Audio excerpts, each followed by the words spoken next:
Week 2 may not look as good on paper as week 1, but what do we always tell you? This is college football. Anything can happen. We've got 2 blue bloods matching up this week.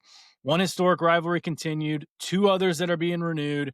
We have some ranked teams that are heading out on the road for their first test of the season. And yes, contrary to popular belief, we are going to give it another go and try to give you some winners this week in our best bets segment later on in the show. I personally was atrocious last week and rightfully heard about it on social media. This is Always Talking Ball. Tyler Noe, Lance Barton. Real quick before we get started, as always, make sure you click like and subscribe on whatever platform you're tuning in on. And speaking of social media, make sure you're following us on X, Instagram, and TikTok. Lance, let's go ahead and get into our big game breakdowns, sponsored by Branded Bills. Click on the link in the episode description or this QR code that is in the top right screen of YouTube. And when you get to checkout, type in branded 15 for 15% off your first order. We're both sporting our Branded Bills hats. I think my logo is over here. Sporting the dad life. Lance got United States of America on, but obviously they've got colleges on there. They've got all kinds of schools on there. Go and get yourself some gear. And again, use that code branded 15 for 15% off of your order. But make sure you click on our link in the episode description or in that QR code in the top right of the screen. Let's get right to it, man. It's the only ranked matchup of the week. Michigan going on the road, playing in Norman against the Oklahoma Sooners. These two teams, shockingly, have only met one time on the gridiron. That was back in the 1976 Orange Bowl, which Oklahoma won.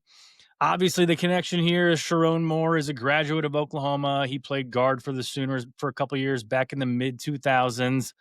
So obviously, the whole suspension came out and they threw him a bone, or Michigan was trying to throw him a bone and kind of self-suspending himself for games 3 and 4 to make sure he could go back for this game.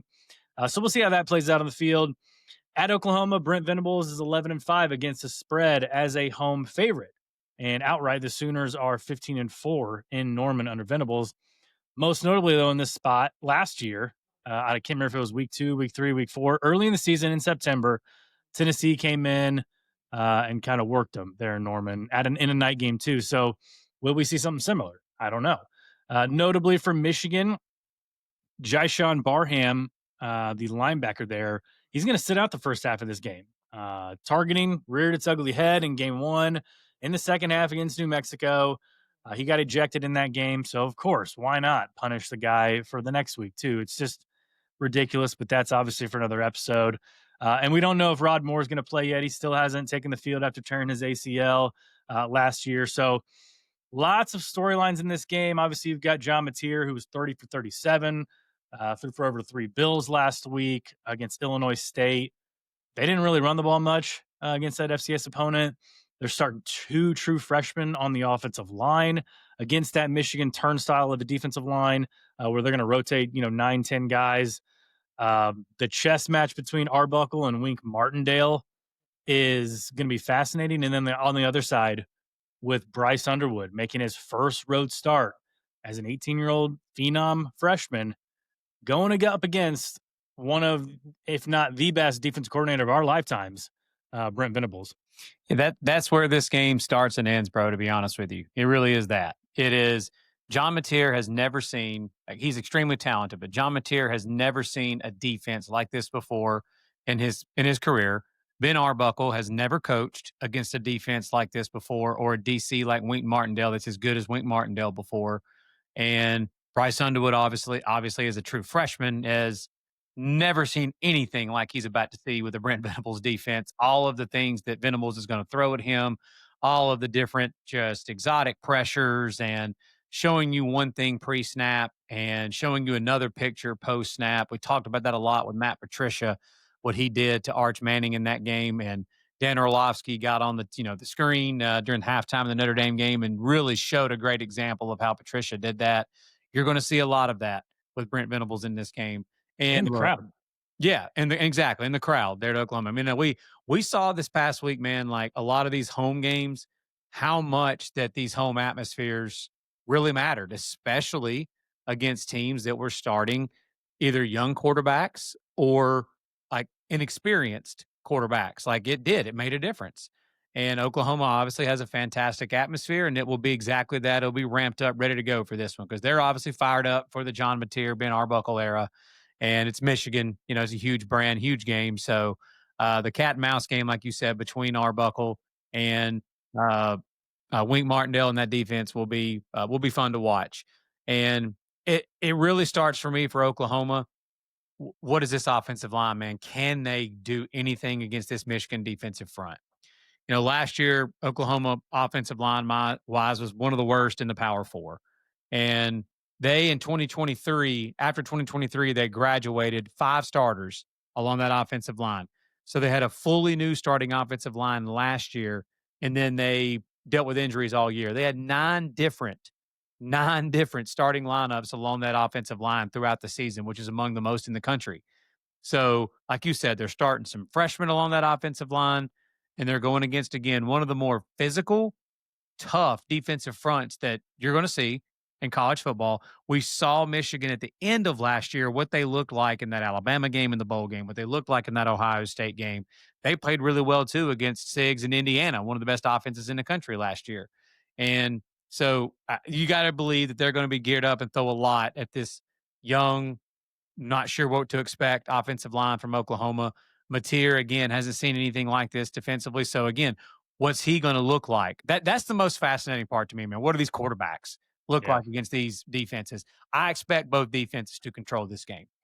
I expect the old, not to sound just boring or anything. I just think that this game is going to come down to who makes the least amount of mistakes, who can actually get in the end zone when they get into the red zone. I think there's going to be a lot of field goals kicked in this game. I think it's going to be hard to get into the end zone in this game. And when teams get into the red zone with quarterbacks who haven't seen defenses like this before, that field tightens up and a lot of that space condenses. And just ask Sark in Texas last week. But again, we saw that in a lot of different games last week. We saw a lot of defenses dominate last week. And I expect a lot of the same in this one. But I Yeah, mean, the total settled in around like 45 and a half. It kind of dropped from 46 and a half to 45 and a half. Spread has dropped back down to about 4.5, 5 Oklahoma, so still favored there. But the total has me definitely intrigued in looking at that under, just even though it's a 45 and a half total. I mean, like you said, man, it just the defenses that they're going to be going up against. Like, can on the other side, you were going to talk about it, probably can Michigan have effectiveness on the ground like they had last week against New Mexico with Justice Haynes, Jordan Marshall, those guys going up against. I mean, we talk about Michigan's defensive line, but these dudes on Oklahoma's defensive line tops in the SEC, right? yeah, they're right there among the best in the SEC as far as defensive front is concerned. I mean, Mason Thomas as a defensive end is one of the best in the country, not just in the SEC. Kip Lewis at linebacker, like again, their front seven in general is just fantastic. And they've got the Bowen brothers on the back end too that are really good. Eli and Peyton Bowen. Robert Spears Jennings is a really good defensive back as well, all over the field for Oklahoma. So again, both of these defenses, man, are just nasty, very talented, a lot of speed, and just the types of defenses that you love watching in college football, the ones that will come up and absolutely pop you. The pads will be popping in this game. This game will not be for the faint of heart. As I like to say, get the women and the children out of there. Like, lock them gates. Only grown ass men allowed on that field in this football game. And so that's why, again, I just can't wait to see what these quarterbacks look like in the physicality of this game because I do think that both quarterbacks are going to run. And I know you don't want to get your quarterbacks injured, especially for both of these teams, but for these two teams to be successful, in my opinion, in this game, I think that Michigan has the better chance to line up in the traditional run game and hand the ball off to Jordan Marshall and hand the ball off to Justice Haynes and get some yardage. I'm not saying they're going to run all over Oklahoma. I don't think that at all. Even against New Mex, like Michigan did not consistently move the football well running the ball. They had some explosive runs in the game. And I just don't think that they're just going to be able to line up and turn around and hand the football off and push and blow Oklahoma off the ball. I don't think Oklahoma is going to be able to do that to Michigan either with Jade Knott and Javante Barnes and that crew at tailback. So to get some of that stolen yardage, that hidden yardage, the things that you get from the QB run game with Mateer and with Underwood, like Underwood didn't hardly run at all last week. Don't blame him. I wouldn't run him either against New Mex. But I do think they're going to, if they want to have success in this game, and again, especially in the red zone, I think you're going to have to see some quarterback run game from both of these teams. Who can have the most success in that? who's going to win the turnover battle, and can somebody hit some you know how huge explosive plays are in general. Can John Mateer hit an explosive play down the field to Deion Burks? You know, can Underwood with that talented arm, can he hit a deep ball down the sideline or something, get over top of that Oklahoma defense and hit a nice little shot play? Uh, but dude, this is I, I have trouble finding. I saw where Pate gave the over as a best bet, and I want to say that that scares me, but honestly, it just doesn't, man. I actually do have a best bet in this game. I'm trying not to overthink it. If I lose, I lose. Everything I look at in this game tells me that these two defenses are going to dominate this football game, and that these offenses. The only thing that I'm interested to see is with that is Ben Arbuckle and John Mateer and that style of offense. It is not meant for let's be conservative and play defense. You got a defensive minded head coach who's running the defense. Are they just going to let it turn it loose? And as Sark said, let it fly, let it rip last week, which they didn't do with Arch Manning in Texas. Are they going to let John Mateer let it rip and let him be Johnny Mateer? I got to be honest. I could see this being both teams. We don't want to turn the football over. Let's play defense. Let's not make the catastrophic mistake. Let's let the other team make the mistake. Let our defenses control the game. Let's play field position. And I could see it being a freaking field goal battle and just an old school freaking bloody nose slobber knocker. And I think it's going to be a close game. Uh, If you believe at all in conference superiority race, like this is a big game. I This is a agree. big game between Big Ten and SEC. We already saw Texas lose to Ohio State last week. Um, it's a big game. Like you got two teams that are probably sitting, you know, somewhere between like 4 to 8 in the conference, in each respective conferences, something like that. But it's a big game. If Oklahoma is going to compete for a playoff chance at all, they have to win this game. I feel pretty certain of saying that. Yeah. They have to win this Yeah. game. We were talking, like, when we were filling out, like, looking at the entire conferences, we were going on that site that you told me about that you could go and pick every single Yep. game, the playoff predictor site. Yep. And this game, pretty much, in my opinion, decides which team's going to go somewhere between 8-4 and 10-2. Like, Hmm. if Michigan goes and wins this game, I mean, they're looking at 10-2, 9-3, right. You know, they're staring it down the barrel. And I still think they could be a 9-3 football team. And even if they lose this game, but Michigan all of a sudden turns into a serious playoff contender if they go on the road in Norman at night with a freshman Hmm. quarterback and win. Oklahoma with the schedule, just the freaking brutal. This doesn't even really start their brutal part of their schedule. If they win this game, that gives them a much better chance, obviously, because they're one of those teams as tough as their schedule is. If Oklahoma can win this game, go 9-3, they could be a playoff type team. Yep. But I'm going to go ahead and give a prediction on this. I've got Oklahoma finding a way to win this game. I've got it Oklahoma 17, Michigan 13 as the final. Low score and Yeah. slobber knocker. Yeah, if you listened to us last episode and even last week, I got Oklahoma -2.5. So I feel good about the closing value. Do I feel great about the bet itself? Not really. I mean, I could see this game going either way, but I'm going to stick with the bet. And I feel like like you, man, low scoring. I just think it's got some weird final total, like a 19-16 or 22-19. Like you get some weird, like you were talking about red zone scoring. Like I think these defenses are going to bow up in the red zone and make some stops, and you're going to get some field goals. Yep. So either way, I expect it to be a 3 to 5 point game. Um, and I could see either team winning, but I'm going to go ahead and stick with my prediction of Oklahoma -2.5. This next one, man, this is a big week for. We talked about conference superiority, but it's a big week for the Big 12. It is. And this starts it off right here. Battle for the Cyhawk Trophy. Iowa going on the road to Jack Trice Stadium in Iowa State. They lead the series 47-24 over Iowa State. Iowa's been pretty dominant in this rivalry. However, the last 2 out of the 3 years, Iowa State's won the game. The road team has won 5 straight in the series, and Iowa has won the last 6 meetings on the road in Jack Trice and is 4-1-1 against the spread in those meetings. Since 2004, this is not going to surprise you at all.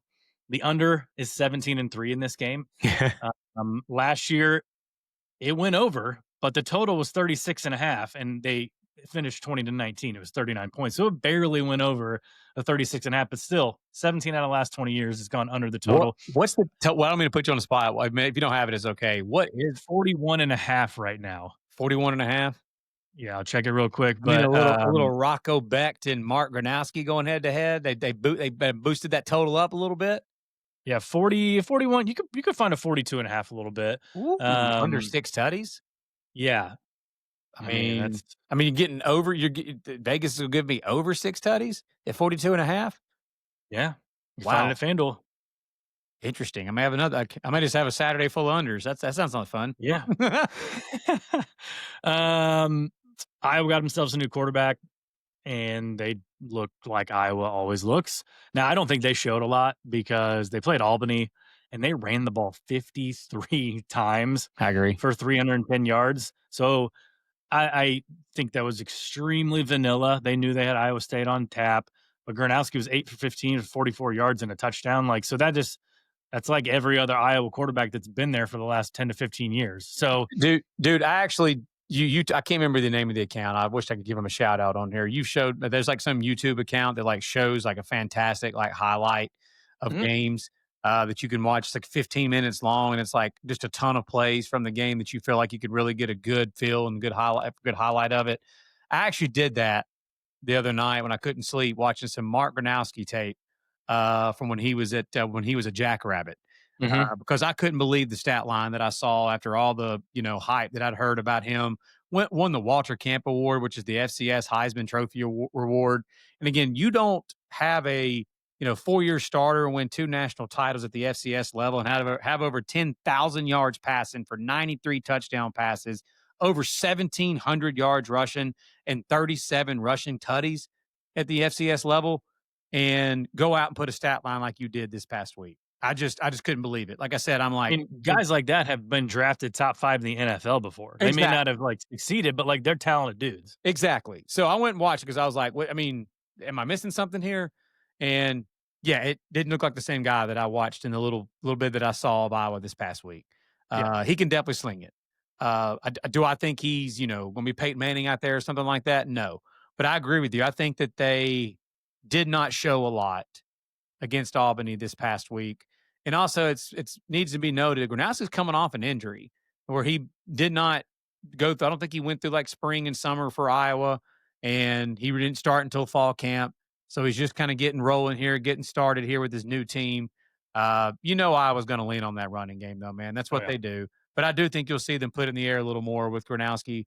Uh, I mean, Rocco Becht, we love that guy. Uh, went back and looked to see what he's done against Iowa. He was 52% with 1 touchdown and 1 interception in 2023 versus the Hawkeyes, and then last year he was 65% with 2 touchdowns and an interception in the game that they won, and he led a fourth quarter comeback against the Hawkeyes in that game.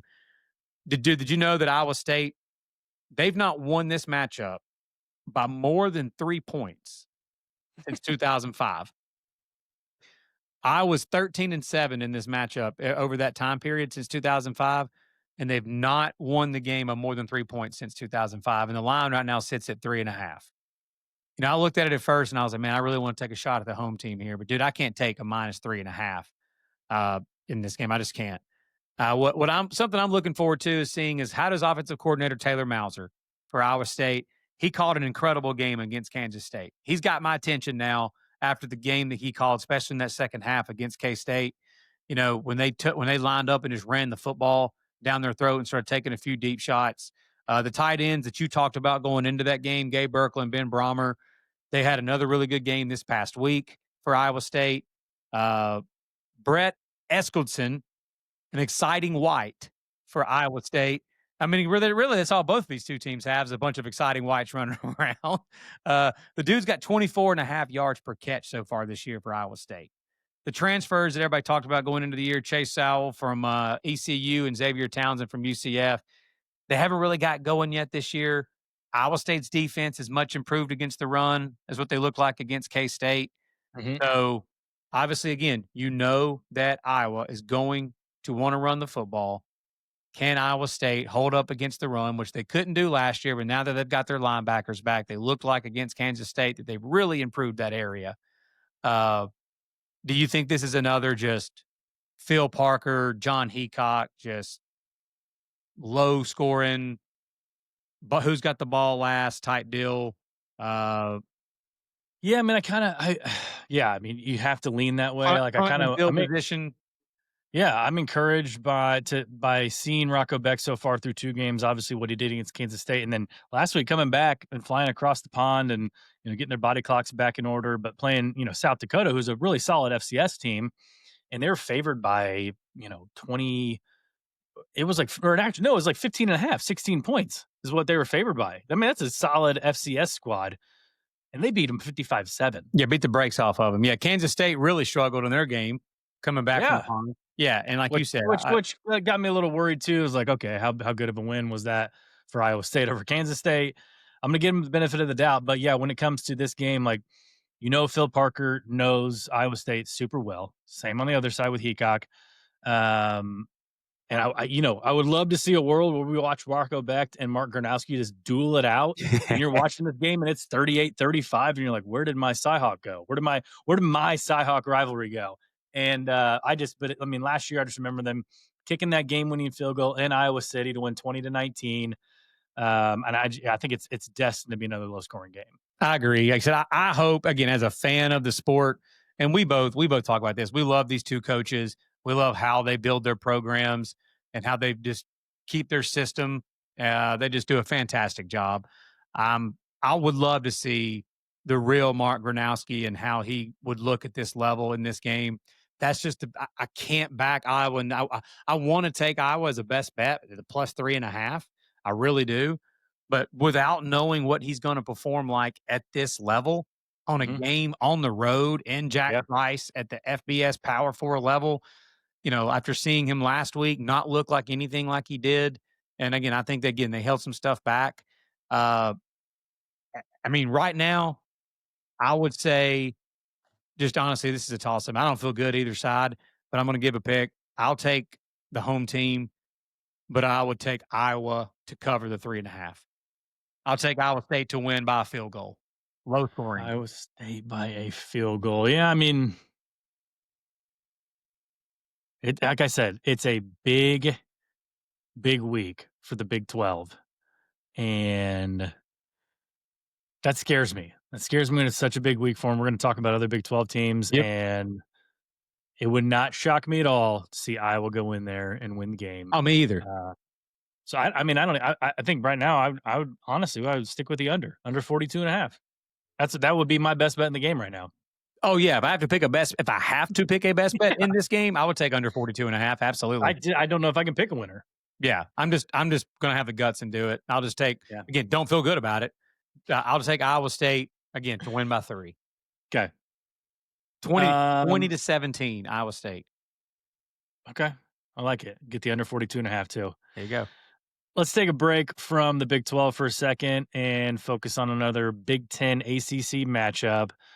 Illinois, ranked squad. We're the number 11 in the country, I think, going on the road and playing at Duke. And Darian Mensah, who played Elon last week, threw it up for 389 yards and 3 touchdowns. Yeah, I would say he's an upgrade over Malik Murphy. But I'm really intrigued by this game. I want to see Burt and the boys go on the road to Wallace Wade Stadium down there in Durham and see what they can do against this Manny Diaz, coach defense. We didn't get to see much from either team playing against Elon and Western Illinois. So first road test for Illinois, like they're favored by I think 2.5, 3 points in this game. So Vegas thinks highly of them. Obviously, the AP poll thinks highly of them, almost cracking the top 10. I think they're really, really capitalizing on the momentum they got from the bowl season last year and beating South Carolina. We both have been skeptical in the preseason of Illinois, and I don't know if obviously Western Illinois game changed our mind at all. So this game's going to do a lot for us, Yep. Kind of our valuation of both these teams, because I think I had Duke going 9-3 in the ACC. So I think highly of them. I think this is a game that Duke can very much win the game. Yeah, I don't disagree. I mean, that's why that line's 2.5 in this game. And let's start on the Duke side. I mean, offensively, again, I mean, like you said, Darian Menza was so good, especially in the second half last week. I know it was Elon, but still, this is Duke we're talking about. It's not like we're used to seeing quarterbacks at Duke just light the world on fire. And especially Manny Diaz's young head coaching career, he's not used to having quarterbacks that put up a stat line like that. And I still can't believe they got Darian Menza, bro. He could have went to a lot of places, and he ended up going to Duke. Hats off to Duke for jumping in the NIL world and going to get their guy like they Mhm. did with Menza from Tulane. But offensive coordinator Jonathan Brewer from Duke, he's going to have a little bit of the air raid principles mixed with Gus Malzahn type offense, because uh, when Rhett Lashley, he coached a little bit with Malzahn in the past, and he's got a little bit of air raid principles too from Sonny Dykes when he coached with him as well at SMU before he became the SMU head coach. And just Brewer coached under Lashley for a while, and that's what you're going to get from this offense. And I think that he's got the quarterback with the dual threat ability and the receivers that they're going to be able to use in this game to be able to do that. Cooper Barkate from Harvard had over 1,000 yards last year, a transfer from Harvard. Hit over 100 yards last week. They got a transfer from Oklahoma and Andrell Anthony, who was a really good wide receiver at Oklahoma a couple years ago. Samir Hagans and Quayshawn Brown were both solid receivers last year at Duke that came back. So that's four really solid pass catchers that Menz has got to sling the ball to. They're definitely going to throw it a good bit here because honestly, Duke's offensive line, they're one of those offensive lines. Last year, booty, like one of the worst in the Power Four, allowing tons of negative plays. Pick Six previews had them as one of the worst as far as like their O line push rate on running the Mhm. football. They returned four of those starters. And that's where I just don't know. Like, okay, yeah, they returned four starters, but do they suck? I don't know. Maybe Mhm. Yeah. maybe we'll see that they've just after a year of playing, they're going into this game, they're much better. This is going to be a stiff test for them because we know that Bielema and Illinois, with that defensive front, is going to be solid and is going to be able to hold up and give them a run for their money up front. And Illinois has got one of the better pass defenses, secondaries in the Big Ten. So that matchup of Illinois' secondary versus Duke's passing game and Duke's receivers is going to be fascinating. Absolutely fascinating. Uh, I mean, in Illinois too, man, they returned all five starters on their offensive line. They did have a solid offensive line last year. Uh, I like what they added to Hudson Clement, the wide receiver transfer from West Virginia. Malik Elzy is Bielema's highest rated recruit in his tenure at Illinois. He hasn't really produced yet, but again, the talent's there. Maybe this could be the year with Luke Altmaier, with them putting the ball in the air probably a little bit more with Altmaier, that he could have a big year. I'm interested to see if he breaks out in a game like this. And, both of these teams run a little bit more of a running back by committee, type of approach. And I just think this game, man, is going to be, can Duke, that offensive line, can they protect Menza? If they can protect him and consistently protect him and can get any running game going at all, Duke can win this football game. Uh, my problem with that is I just don't know that they can, man. I just don't know that they consistently can consistently protect. Duke last year was one of those teams, man, that just benefited greatly in the turnover margin. Duke's defense was one of the best last year at creating havoc, tackles for loss, sacks. They were one of the best in the country with that. And that created a lot of turnovers. With a veteran offensive line like Illinois has, man, I just don't know that. I mean, Illinois got all five starters back on their O line, on a good O line. I just don't know that Duke is going to be able to consistently get pressure and force a bunch of havoc and force a bunch of turnovers with a veteran QB like Altmaier. I Yeah. personally don't think Altmaier's as good as probably some other folks do. I think he's Mhm. just a very solid, smart game manager, leader, and there's nothing wrong with that. I think that's what he is. Maybe he proves me wrong and comes out and throws for 500 yards in this game. Uh, maybe he does. And to be honest with you, because what I'm about to say, I hope he does. I have a best bet in this game. I'm I'm back to public Barton, Tyler. I'm gonna Okay. the line tells me at 2.5 on the road. That line tells you you should probably take a look at Duke. Not me. I'm gonna take Illinois in this game on the road, -2.5. I think they're the better football team. And I'm gonna take the better football team in this matchup. Does the better football team always win? Absolutely not. if Duke forces a bunch of turnovers, they absolutely can win this game. Menza, if they give him time, they can win this game with as talented as he is. But I'm going to take the Fighting Illini in this one to win this game. I think it's going to be a very, very good football game, around a one possession game. But I'll take Illinois to win around by a touchdown in this game. Last week in our Texas Ohio State preview, I talked a little bit about Texas's past going on the road the past couple of years, and obviously was rightfully crapped on for talking about last year's doesn't equal this year and whatever. Sure, okay. This game reminds me of a little bit of 2 years ago. Second week of the season, Illinois went on the road Friday night to David Booth Stadium in Lawrence, Kansas, and played Jalen Daniels and the Kansas Jayhawks. And the Jayhawks got a 34-23 victory. So kind of like, they opened up with a softie and then got that, power four opponent. And Kansas was pretty good in 2023. Illinois was okay. Like they were, I think 6-6, 7-5, nothing to write home about. But I'm with you, man. What do I always say about road teams at noon? Road teams at noon scare the heck out of me. Yeah. Right. And They come in, I've been following they come in focused. Yeah, I've been following that the last couple of years. You're the one that really got me following that, and it's true. And again, I didn't even mention it during the Iowa preview, but going on the road at noon, you're just more focused. You're more locked in. It's more of a us against the world. Like you're just kind of like bonded with your team going up against the world. Wallace Wade is it's not freaking Beaver Stadium. Like, come on. How many does Wallace Wade seat? Like 40,000, 50,000? Like, If that. it's not a rowdy atmosphere. Maybe they're rowdy to welcome Illinois and a number 11 team coming in.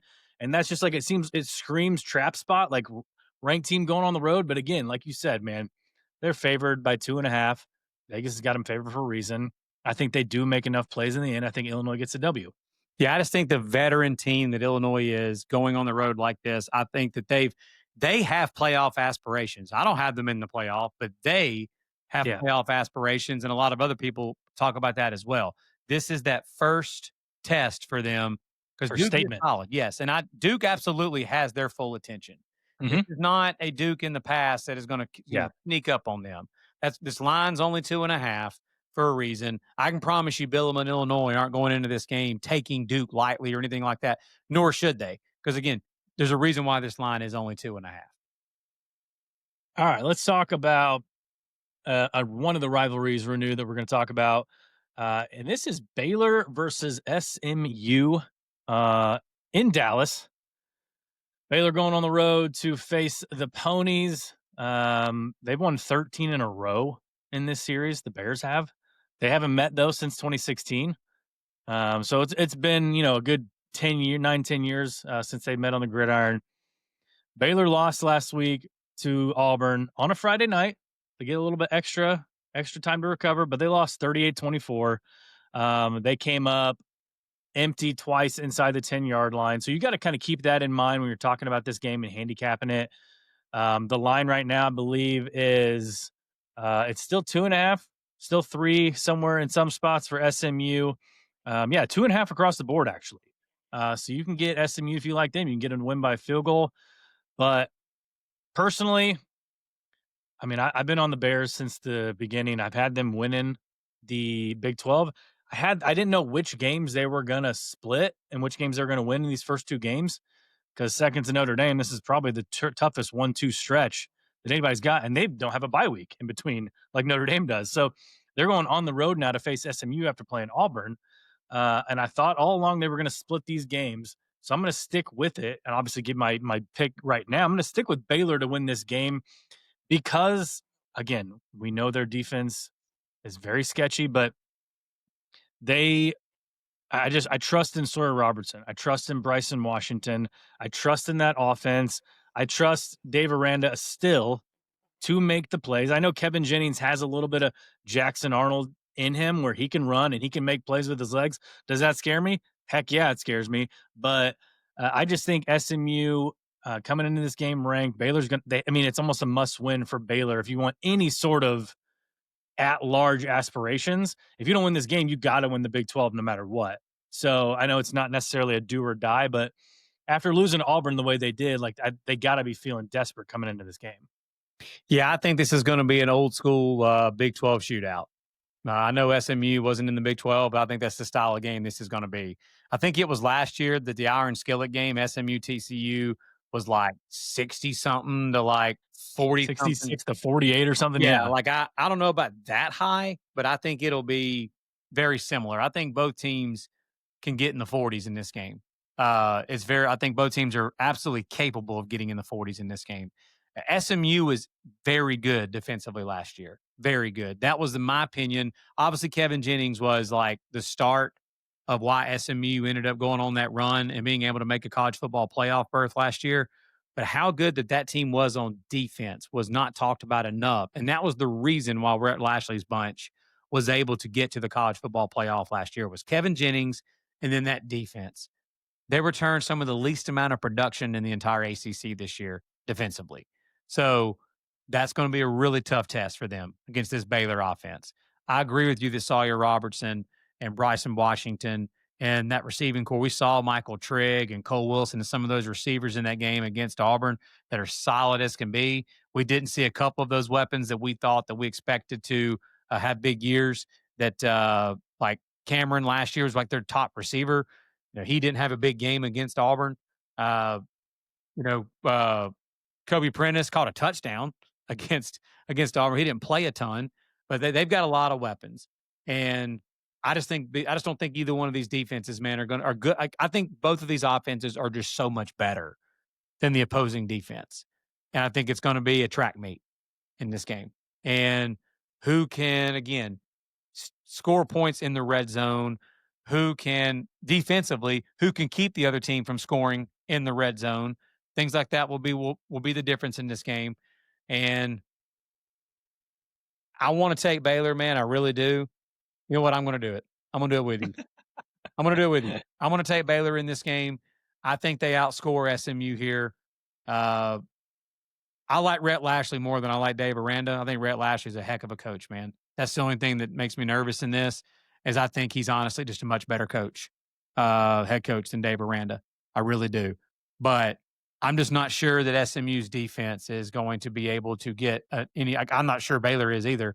So again, I think it's going to be a shootout. I think Baylor just scores more, and I think it's going to be 40 something, one possession game, and Baylor gets it done.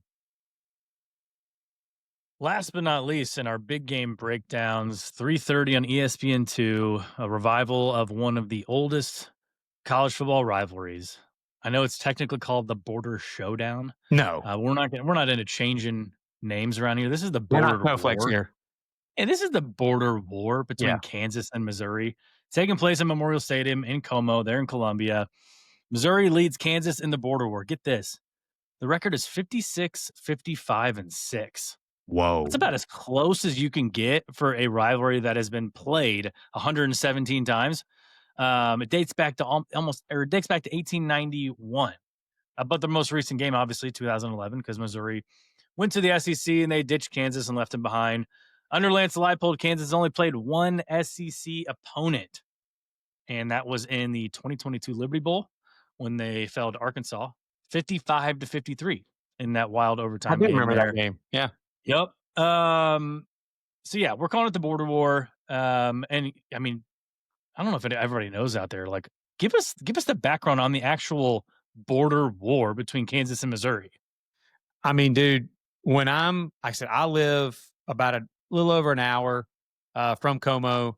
I live in between St. Louis and Como, right out about 30 minutes outside of St. Louis in beautiful O'Fallon, Missouri.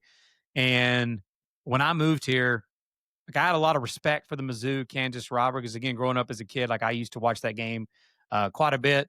And I Yeah. remember during the Chase Daniels years at Mizzou, and what was that quarterback's name? I remember Mangini or Mangino, whatever the coach, the big heavy set coach for Kansas. Todd Yeah, you're Todd something, right? yeah, you're right. His name is first. I know. Hey, Kansas fans, listen to this. Comment on YouTube what that guy's last name was, or why I'm talking about this. You may be able to find it on Google. But they had some absolute wars against each other during that time, and also too the basketball rivalry between those two games. They just hate each other, man. And Mhm. I'll never forget the very first time that I went to a Mizzou sporting event in Como was an Alabama Missouri basketball game. and they played Mr. Brightside. Todd Reesing. Todd Reesing, there you go. There you go. I think he wore number 5 too. I remember like it was Yeah. yesterday. He had the old T-shirt sleeves, slinging tutties Yep. all over the field. They were, I mean, weren't they like the last time one of the last times they played in 2007, that 1 wild versus 2. 2007 season. Number 2. Well, I think it was number 2 versus 3, Yeah, 2 maybe, or versus maybe 1 3. versus 2. Yeah. Yeah, something like that. Yeah, yeah, it was absolutely. But I went to that Alabama-Missouri basketball game. They played Mr. Brightside, and I ain't gonna lie, I was standing up doing it with them just because it was fun. And the entire student section is chanting FKU, Yeah. FKU. I'm not gonna say it. Sorry, there might be some kids listening. I don't want to put explicit on the thing. There you go. And so a lot, my nieces sometimes like to listen to this. They've already started. Dude, my nieces now are saying the word something is booty because of Booty. me. So Cheeks. there it is. There it is. But I'm influencing the younger generation. Uh, but yeah, this is a very very bitter just hatred between these two programs, between these two fan bases. This is what college sports is built on right here, man. Is a game like this. Just like there's going to be some pads popping, maybe a couple fights. There are going to be people before the game trash talking, like, and then it's going to be a fantastic football game because I think you're going to have two very exciting dual threat type quarterbacks. Bo Perbula is now the full starter for Mizzou. I watched quite a bit of that first game that he played in, and dude, he looked very exciting. Jalen Daniels, when healthy, we know how exciting he is and how electric he can be as a dual threat quarterback for the Jayhawks. You know, Kirby Moore, that offense for Mizzou, they've got a solid group of wide receivers that they had to replace because, like, the last 2 years were some of the best groups of wide receivers that Mizzou's had in a long time. But Marquise Johnson, Kevin Coleman, Joshua Manning, tight end Brett Norfleet, all 4 of those guys are very solid. They did a really good job of replacing the guys that went on to the NFL and replacing that group that they had last year. Mizzou quietly has one of the better defensive fronts in the SEC. Corey Batoon, the defensive coordinator that took over there last year for them, that came from South Alabama, like that attacking style downhill, just get after you type defense that Mizzou has had that ran under Blake Baker. It's not the same scheme, but it's a very much so attacking style, just physical. When you watch them play, that it's played so hard type defense. You know, Lance Leipold's bunch is going to be getting after you too. They're going to be well coached. They're going to be fundamentally sound. They've got a really good running back tandem again. Neil went on to the NFL, and Daniel Highshaw, wherever however you want to say it, was his backup the last couple of years, and he's now the starter. LaShawn Williams transferred over from Iowa. I don't know if you remember, but I texted you during that Fresno game, and I said, Kansas has done it again. They've got another just dual-headed monster at tailback that is really freaking good, along with dual threat Jalen Daniels. And they brought in Emmanuel Henderson, transfer wide receiver from Alabama, who the first 2 weeks looks the part. Cam Pickett is a really good wide receiver, explosive for them as well. Jim Zabrowski, the offensive coordinator for Kansas, was one of those that after that week 0 that I walked away early saying, this is a guy now that me and coordinators, I'm going to have him on my radar now. Yeah. After what I watched with their scheme and just how just really, really good looking play formations and things that they did to confuse the defense, that just almost every single time that they ran something kind of exotic, it turned into an explosive play. And it was a fantastic play design. I'll imagine they're going to be running a lot of that in this game because I think the biggest difference between these two teams, and maybe I'm wrong because it's early in the season, but I think Mizzou's defensive front is going to be very problematic for Kansas's offensive line. And I think Jalen Daniels is going to have to run and run often. And again, he's very fast. He's very quick. He is a dual threat. But I think that Mizzou is going to be able to get after him. And Line's 6.5 right now. Yeah, that's honestly, I thought was a little rich, to be honest with you. I think when we did our guess spread, I think I guessed 4.5. It might come down to the leg of that Missouri kicker again. Dude, they're so good, dude. I think I put on Twitter the other day, death taxes in Mizzou having kickers that just kick absolute bombs. And it's not Mevis anymore. Yeah, it's like Craig the Leg, whatever's last name, but Craig the Leg, and then it was the thicker kicker before him. And even before that, dude, Mizzou's always got kickers that just kick bombs. And you're right. What a weapon that is. Just cross the 50-yard line and you're in scoring range. That's all you've got to do. I'm excited to see what Ahmad Hardy looks like against Mhm. P4 competition in this game. Kansas does have a few defensive linemen that I was impressed with watching that Fresno game a couple of weeks ago that was putting some pressure in the backfield. It was getting in the backfield, getting some tackles for a loss, getting some pressure on the QB for Fresno in that game. Mizzou offensive line wise, that was a little bit of a question mark coming into the season. Again, not a weakness. It's not a weakness yet until we have some games that we see, but it was a question mark coming into the year. If they just give Perbula some time, I was very impressed with him week one. I know it was trash competition, but I was impressed with the way he looked, man. And I like the receivers that they got and that they brought in. And I'm just excited to see what Ahmad Hardy looks like in this stretch zone run game for Mizzou against a P4 competition defense. I like Missouri in this game to win. I'm not sure I like them to cover. Again, I think it's another just classic rivalry type game where it's going to be a one possession game. Again, a touchdown means you cover. But I'll take Missouri to win, but I'm not taking them to cover right now. So we're going to talk about another Big 12 team here in our upset specials, but you got Iowa State, you got Baylor, and you got Kansas. Those 3 games, what do you think out of those 3 games the Big 12's record is after this Saturday? Those three and the other one? No, just those 3. Uh, I don't want to spoil yeah, the other you're one right. yet. I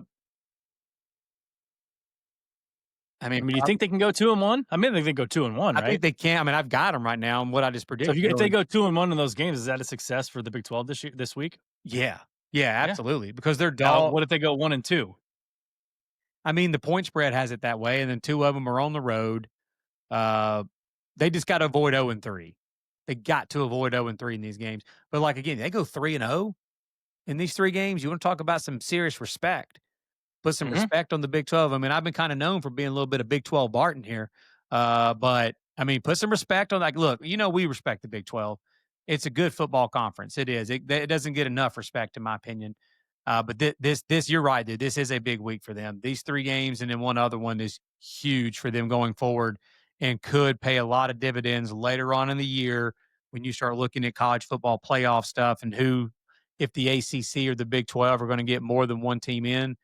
Games like these are the ones that could carry a lot of weight going forward. Because you and I have already talked about, we agree. Jalen Daniels in Kansas, we had them as our dark horse Mhm. to make a run at the Big 12. Like we both picked them as our dark horse to make a run at the Big 12. If they go on the road and beat Mizzou at Mizzou, yeah, dude. Like that'd be big time for this bunch. And they Yeah. absolutely can. Again, I just think the Mizzou defensive line is going to be too problematic, and they get it done in this game. Yeah, I'm with you. I think Daniels keeps him in the game. I think Yep. Leipold's a heck of a coach. Yep. But I think just being at home, I think Mizzou finds a way to get it done. And they'll get the return game next year down in Mhm. Lawrence. So let's talk about one game in our under the radar section here because we're going to touch on the other 2 in our best bets and our upsets. So let's just talk about a little revenge game that's happening in the SEC. And it's Lane Kiffin and the boys going on the road up north to Lexington, playing Mark Stoops in one of those tricky spots, in my opinion. Like we saw Georgia last year go on the road like week 2 or 3, play a night game at Kroger Field and win 13-12. And obviously, Georgia had its issues, but last year Ole Miss played them at home and lost 20-17. So what do you think? I mean, do you think I just it's hard for me to see Lane Kiffin as a coach who's like preaching revenge. He just seems so relaxed all the time. And he seems so relaxed all the time. And I just don't know if he's gonna be like just like hammering like, we've got to get revenge against Kentucky. I think he's gonna coach the game the same regardless. Yeah, I don't disagree, man. I'm excited to see Austin Simmons in this game, man. I want to see what he looks like on the road against a really good defensive coach like Mark Stoops, and I want to see what he can do. Because, dude, last week in that game against Georgia State, I turned that game on just because I wanted to see Yeah. the hype of Austin Simmons. I wanted to see if he lived up to it, anything like I thought he might. And, dude, the ball just comes out of his hand different. It just does. It just jumps out of his hand. And I know that there's already the comparisons with Tua and stuff because he's left-handed and whatnot. But dude, that's the last time I've seen a ball come out of a quarterback's hand that looked like that. And the receiving core for Ole Miss, incredible.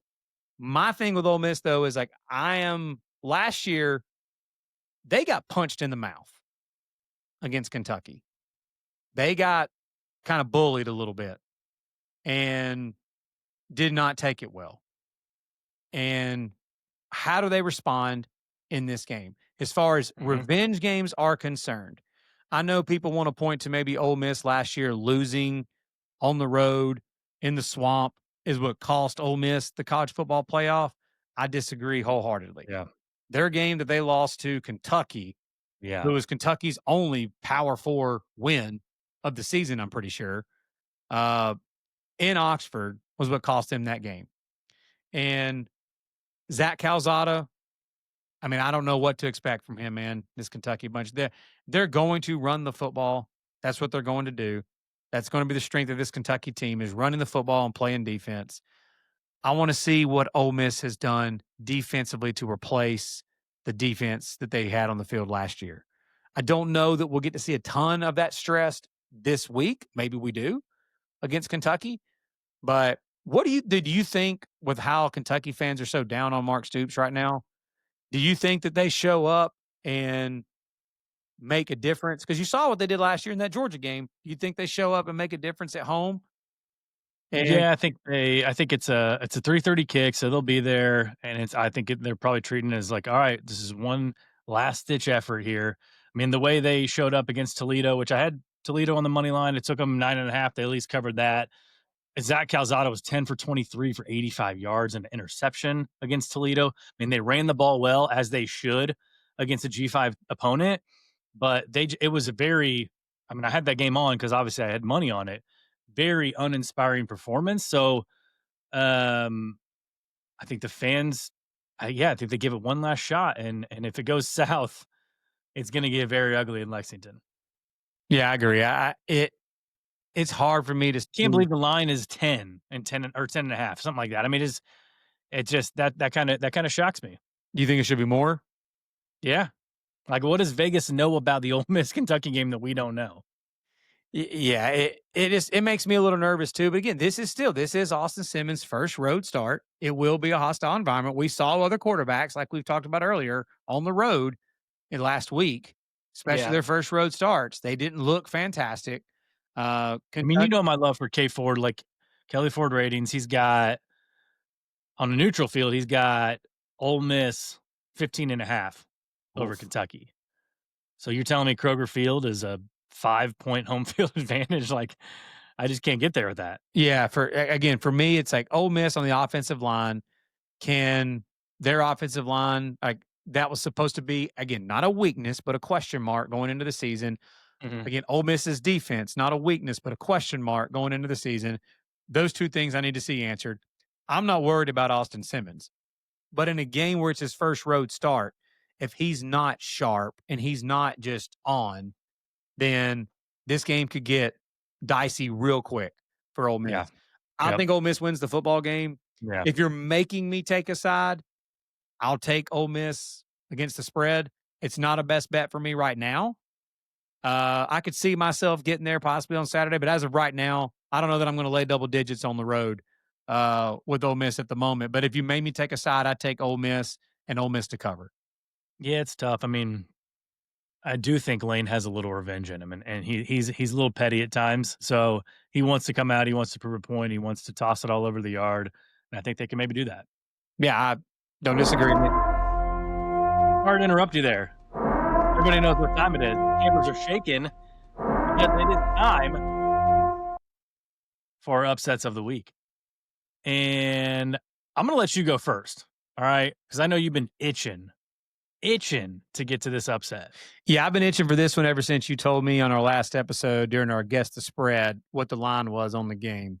I was a little surprised to see them being a touchdown underdog on their home field in Stark, Vegas. I am going to Stark, Vegas for the Mississippi State, Arizona State. And if you listen to our show, again, I get accused sometimes of being Big 12 Barton, and I love me some Kenny Dillingham, and I love me some Arizona State, the Fun Devils. But the Arizona State Sun Devils laying 7 points on the road in Starkville against Mississippi State and Jeff Lebby and the boys, I think that Blake Shapen, Fluff Bothwell, some of you listened said, who? Fluff Did you say Bothwell. fluff? Yes. Fluff Bothwell from Aniana, Alabama. Our boy Slip, one of my better friends, one of my best friends from Aniana, Alabama. Uh, I think that Aniana, our boy Fluff Bothwell, is going to have a game.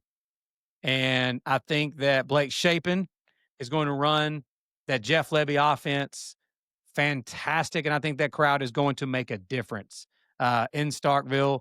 I'm putting Arizona State on upset alert. I've got Mississippi State +7 as a best bet. I placed it a couple of days ago. And I do believe that Mississippi State can win this game straight up against Arizona State. Yeah, I like that one with you. And if you heard last week, Lance is kind of playing with some house money already. He was 1-0. He got South Florida to the window in the money line versus Boise. And I went with Toledo last week to upset Kentucky. They got there in the spread, did not get there in the money line. So you know what? I struggled to find something I liked this week. And I'm going to go right back to the well in Toledo. But this time I'm going against the Rockets. Oh, They're hosting Maverick McIver okay. and the Western Kentucky Hilltoppers in the Glass Bowl at night, 7 p.m. Toledo is a 7.5-point favorite. Last year, this game was played in Western Kentucky. Toledo was a 1.5-point favorite on the road. So, I mean, pretty much the same spread, the same power ratings on both teams. Western Kentucky came away with the victory 26-21 last year. I think McIver, who obviously we saw him, they played 2 games so far. He's got over 700 yards passing already. He threw for over 400 one game. I think that Western Kentucky finds a way to represent for Conference USA, and I think they're going to cover the 7.5, and I think they're going to get there on the money line at Toledo. So that's it for our upset of the week picks. Let's get to our best bets. I've already mentioned I've got Oklahoma -2.5 in pocket. Not sure I would take them at the 4.5 or 5 right now. I like I think we both like the under 45.5 in that game. And that's all I've got right now, except we both agree on one bet. I'm going to let you talk about it. It's a USF Florida game. We both have Florida in that game. I was able to get them yesterday, which was Tuesday, September 2nd. I was able to get them -17, or sorry, favored by 17 at -115. So I was able to get them there. I think it's 17.5 right now. So I'll let you say whether or not you would buy that half point like you love to do, or would you just, roll the dice and maybe go alt spread, maybe go 20.5 for some plus money. Now, my best bet of the week, my favorite bet of the week is the Mm-hmm. Florida Gators -17 at -115 over South Florida. I think that line is being inflated a little bit towards South Florida because of what they did against Boise last week. Again, I had South Florida last week plus the 6.5, and I had them as the upset alert pick of the week to beat Boise. That ended up happening. I just really like this Florida Gators team a lot, man. I just think the physicality of Florida on both sides of the line of scrimmage. I mean, they've got some freaking grown ass men on both sides of the line of scrimmage for Florida. I think that offensive line is going to lean, and that running game is going to lean on South Florida. Then I think that's going to open up the downfield passing game and the deep shots with DJ Lagway and some of those exciting receivers and young, exciting receivers that we've already seen in action for Florida. I think that defensive front for Florida is going to be able to cause a lot of problems for Byron Brown and South Florida on offense. I don't think that they're going to be able to, that offense needs to be able to be in rhythm. It's that Josh Heupel type Tennessee offense that, they like to get ahead of the chain, stay on schedule, and run tempo at you. You've got to be able to stay on schedule, though, to be able to do that. And I don't think they're going to be able to do that, man, against this Florida front seven. I just don't. And I think Florida flexes their muscles in this game in the swamp, and I think they lay the beat down on South Florida in this game and win by 3 touchdowns plus. So I'll take Florida -17 at -115 odds in this game as my favorite best bet of the week. My other best bets, I gave them out earlier. I've got the under in Oklahoma, Michigan, under 45.5. I think both defenses are going to dominate that game. I just think it's going to be again, run the football, field position, don't want to turn the ball over. If you get in the red zone, I think defenses are going to be able to hold up. They're going to be kicking a lot of field goals. I've got Mississippi State +7. I'd probably put a little bit on the money line as well in that game since it's an upset alert pick of the week. But as far as a best bet, I'll take it at +7. And I had another one. Who else did I have? Oh, I had Illinois. Illinois minus Mhm. 2.5. Have Illinois minus 2.5 as another best bet. Again, I'm trying not to overthink that. I just think that this veteran Illinois bunch, their offensive line is going to be able to negate what Duke does best. What Duke does best is create havoc in the backfield and force tackles for a loss and sacks and force turnovers. A veteran quarterback, smart game manager with a really good veteran offensive line and a really good head coach like Bielema. I just think they negate what Duke's going to try to do. I love Menza in this passing game, but I don't like Duke's offensive line. So I think Yeah. that Duke is going to be able to, I think they're going to have trouble keeping Menza upright. So I'll take Illinois minus 2.5 as that game to round out my best bets for the week. Okay, be careful this weekend. These weekends tend to sneak up on you. I know it's only week 2, so we don't really know a lot about the teams, and we'll have more of these weekends throughout the year where it's kind of just like they lull you to sleep a little bit, and then bam, upset, upset, upset, upset. So if we get struck early in the 2025 season, we know it's going to be a crazy year. So we'll see, man. I'm excited for it. We appreciate you guys tuning in. Again, follow us on X, Instagram, TikTok, Apple, Spotify, YouTube. Share with your friends. Keep sharing, keep following, keep liking, keep commenting. We love the comments. We love the banter. So for Lance Barton, I'm Tyler Noe. Take care. Have a great rest of your day, and we will see you next time.